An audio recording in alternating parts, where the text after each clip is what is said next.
Here in this video, we are going to learn and understand about the universal law of gravitation. See here, two objects having non-zero mass are separated by a distance. So now, what do you feel? What happens? Will the apple come towards the earth or the earth will go towards the apple? But universal law of gravitation states that any two objects having a finite mass will attract each other. Now here in this case, both of them apply an equal force to attract each other.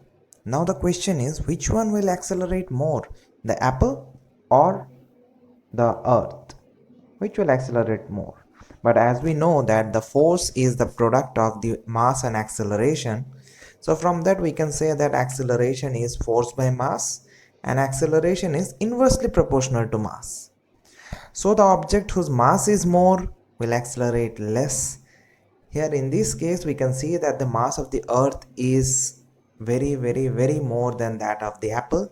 So the acceleration of the earth will be much less than that of the apple, and the apple will fall with a greater acceleration towards the earth.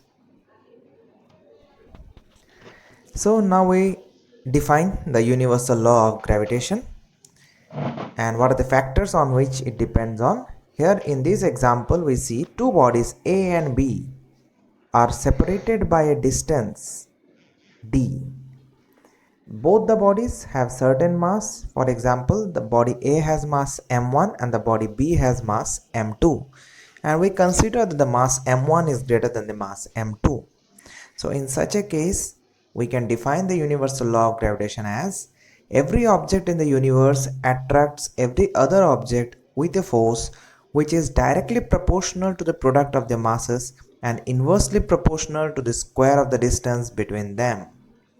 So force is directly proportional to m1 into m2 and force is inversely proportional to 1 by d square. So combining these two equations, we can say that force is directly proportional to m1 into m2 by d square, where m1 and m2 are the mass of the two bodies and d square is the square of the distance of separation between the two objects.